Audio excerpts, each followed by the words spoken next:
Bear.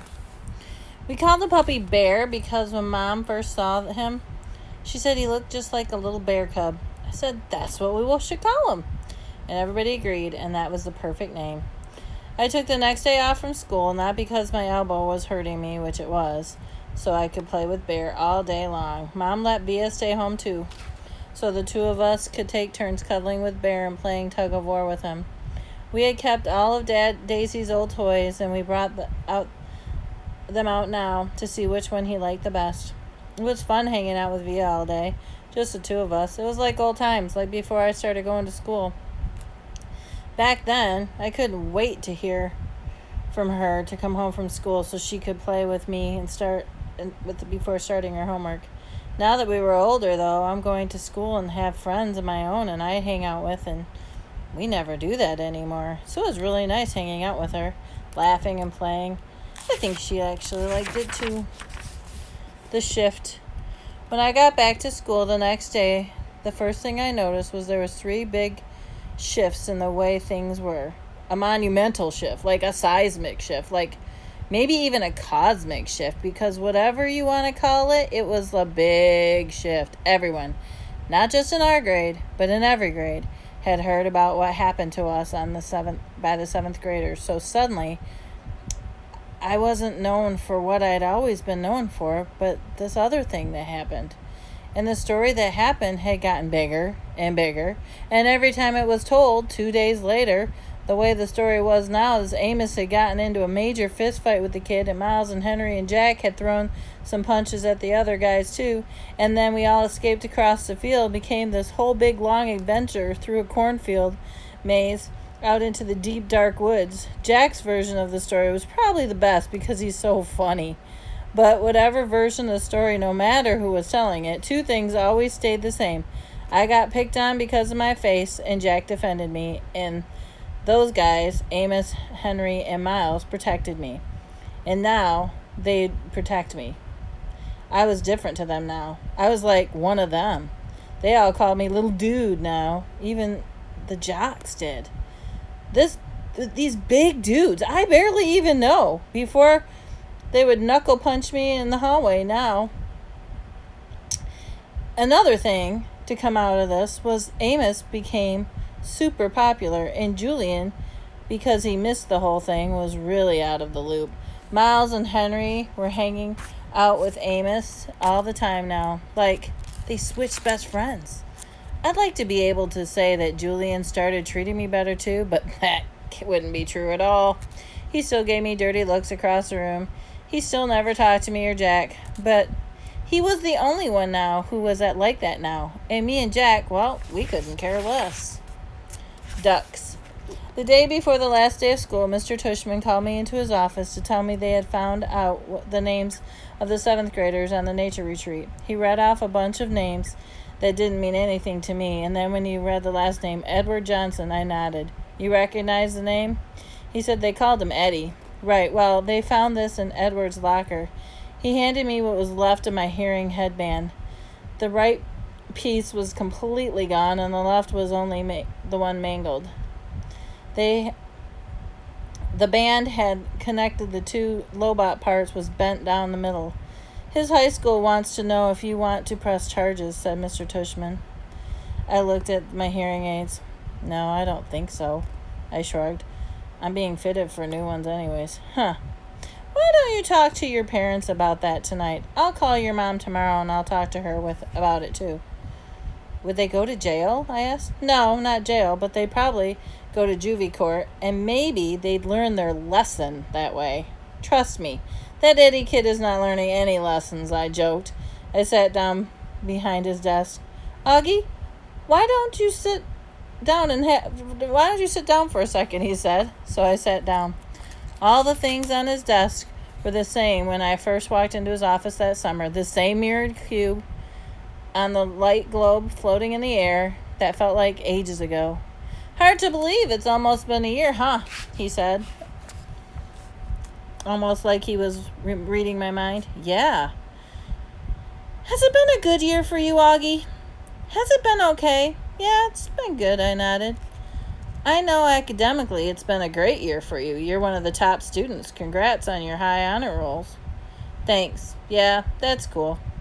But I know had to be a share of ups and downs, he said, raising his eyebrows. Certainly, that night at the nature reserve was one of the low points. Yeah, I nodded, but it was also kind of good, too. In what way? Well, you know how people stood up for me and stuff? That was pretty wonderful, he said, smiling. Yeah, I know. In school, things got a little hairy with Julian at times. And I have to admit, he surprised me that no one, all about that stuff. I asked him. Middle school directors have a way of knowing about a lot of stuff. Well, do you have like a secret security camera in the hallways, I joked. And microphones everywhere, he laughed. No, seriously, he laughed again. No, not seriously. Oh. The teachers know more than the kids think, Augie. I wish you and Jack would have come to me about the mean notes that were being left in your lockers. How do you know about that? I said. I'm telling you, I'm the middle school director, and I know all. It wasn't that big of a deal, I answered. And we wrote notes back. He smiled. I don't know if it's public yet, he said, though it soon will be anyways, but Julian Albans is not coming back to Beecher Prep next year. What? I said honestly. I couldn't hide my surprise. His parents don't think Beecher Prep is a good fit for him anymore, Mr. Tushman continued, raising his shoulders. Wow, that's big news, I said. Yeah, I thought you should know. And I thought you'd like to know. Then suddenly I noticed the pumpkin portrait that used to be behind his desk was gone, with my drawing, my self-portrait as an animal that I drew for the New Year's art show was now framed and hanging behind his desk. Hey, that's mine, I pointed. Mr. Tushman turned around like he didn't know what I was talking about. Oh, yeah, that's right, he said, tapping his forehead. I've been meaning to show this to you for months now. My self-portrait as a duck, I nodded. I love the piece, Augie, he said. When your art teacher showed me it, I asked her if I could keep it for my wall. I hope that's okay with you. Oh, yeah, sure. What happened to the pumpkin portrait? It's right behind you. Oh, yeah, nice.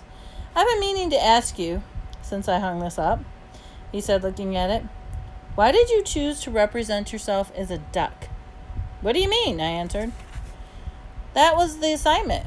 Yeah, but why a duck? He said. It's safe to assume that it was because of the story of the duckling that turns into a swan. No, I laughed, shaking my head.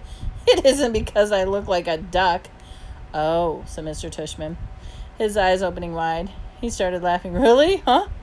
Here I was looking for symbolism and metaphors, and sometimes a duck is just a duck.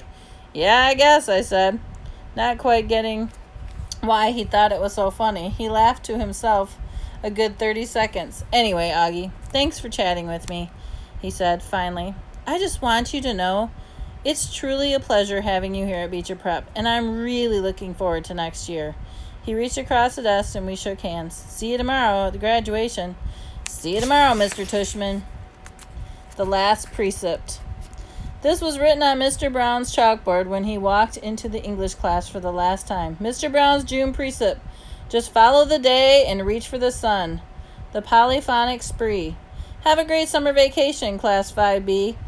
It's been a great year and you've been a wonderful group of students. If you remember, please send me a postcard this summer with your personal precept. It can be something you made up for yourself or something you've read somewhere that means something to you. If so, don't forget the attribution, please. I really look forward to getting them. Tom Brown, 563 Sebastian Place, Bronx, New York, 153. The drop-off. The graduation ceremony was held at Beecher Prep at the Upper School Auditorium, and it was only about a 15-minute walk from our house on the other side of the campus building. But Dad drove me because I was all dressed up, and he had a new shiny black shoes, and they weren't broken in yet, and he didn't want my feet to get hurt, so he drove. Students were supposed to arrive at the auditorium an hour before the ceremony started. We got to the event even earlier, so we sat in the car and waited. Dad turned on the CD player and our favorite song came on. We both smiled and started bobbing our heads to the music. Dad sang along with the song. Andy would bicycle across the town in the rain to bring you a candy. Hey, is my tie on straight, I said. He looked and straightened it a bit. And then he kept on singing, and John would buy a gown for you to wear at the prom. Does my hair look okay? I said. He smiled and nodded. Perfect, he said. You look great, Augie. Via put some gel in it this morning, I said, pulling down the sun visor, looking in the mirror. It doesn't look too puffy, does it? No, it's very cool, Augie. I don't think you've ever had this sort of hair this short before, have you? No, I cut it yesterday. I think it makes me look more grown up. Don't you? Definitely, he said, smiling, looking at me and nodding. But the luckiest guy in the Lower East Side, 'cause I got wheels and you want to go for a ride. Look at you, Augie, he said, smiling from ear to ear. Look at you. Look at how grown up and spiffy you look. I can't even believe you're graduating in the 5th grade. I know, it's pretty awesome, right? I nodded. It feels just like yesterday when you started. I remember I still had that Star Wars braid coming from the back of my head. Oh my gosh, that's right, he said, rubbing his palm over his forehead. You hated that braid, didn't you, Dad? Hated? It's too strong of a word, but I definitely didn't love it. You hated it. Come on, admit it, I teased. No, I didn't hate it, he smiled, shaking his head. But I will admit to hating the astronaut helmet that you used to wear. Do you remember that? The one Miranda gave me? Of course I remember that. I used to wear that thing all the time. Good God. I hated that thing, he laughed, almost more to himself. I was so bummed when it got lost, I said. Oh, it didn't get lost, he answered casually. I threw it out. Wait, what? I said, honestly, I didn't think I heard him right. The day is beautiful, and so are you, he was singing. Dad, I said, turning the volume down. What? He said, you threw that out? He finally looked at me in the face, and he saw how mad I was. He couldn't believe he was being so matter-of-fact about the whole thing. I mean, to me, it was a major revelation, and he just was acting like it was no big deal. Augie, I couldn't stand seeing that stupid thing cover your face anymore, he said clumsily. Dad, I love that helmet. It meant a lot to me. I was so bummed beyond belief when it got lost. Do you remember? Well, of course I remember, Augie, he said softly. Oh, Augie, don't be mad. I'm sorry. I can't stand seeing you wear that stupid thing on your head anymore, you know? I didn't think it was good for you. He was trying to look at me in the eye, but I wouldn't look at him. Come on, Augie. Please try to understand, he continued, putting his hand under my chin and tilting my face towards him. You were wearing that helmet all the time. And the real truth is, I miss seeing your face, Augie. I know you don't always love it. And you have to understand, I love it. I love this face of yours, Augie, completely and passionately. And it is kind of broke my heart when you would always be covering it up. He was squinting at me like he really wanted me to really understand. Does Mom know? He opened his eyes wide. No way. Are you kidding? She would have killed me. She tore the place apart looking for that stupid helmet, Dad said. Dad, I said. I mean, she spent like a week looking for every closet in the laundry room and everywhere. Yeah, I know, he said, nodding. That's why she'll kill me. And then he looked at me, and then something about his expression on me made me start laughing, which made him open his mouth wide like he did. Just realized something. Wait a minute, Augie, he said, pointing his finger at me. You have to promise me you'll never tell your mommy anything about this. I smiled and rubbed my palms together like I was about to get very greedy. Let's see, I said, stroking my chin. I'll be wanting the next Xbox when it comes out next month. Oh, and I definitely will be wanting my own car when I'm in about 6 years. A red Porsche, that would be nice. And he started laughing. I love it when I'm the one who makes Dad laugh, since he's usually the funny one, and everybody else is laughing. Oh boy, he said, shaking his head. You really have grown up. The part of the song that we sang together and enjoyed, and I turned up the volume and we both started singing. I'm the ugliest guy on the Lower East Side, and I've got wheels, and you want to go for a ride. Want to go for a ride? Want to go for a ride? Want to go for a ride? We always sang that last part together at the top of our lungs, trying to hold that last note as long as the guy who sang it in the song could, which always made us crack up. When we were laughing, we noticed Jack had arrived, and was walking over to our car. I started to get out. "Hold on," said Dad. "I just want to make sure you've forgiven me, okay?" "Yes, I forgive you." He looked at me gratefully. "Thank you. But don't ever throw anything else of mine away again without telling me." "I promise." I opened the door and got out. Jack reached the car. "Hey, Jack," I said. "Hey, Augie." "Hey, Mr. Pullman," said Jack. "How you doing, Jack?" said Dad.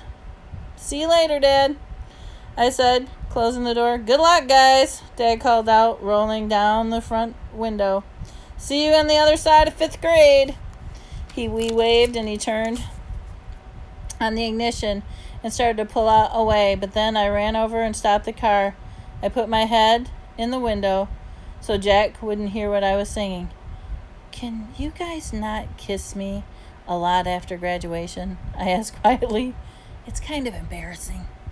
"Oh, I'll try my best. Will you tell Mom too?" "I don't think she'll be able to resist, Augie, but I'll pass it along." "Bye, dear old Dad," he smiled. "Bye, son of my son."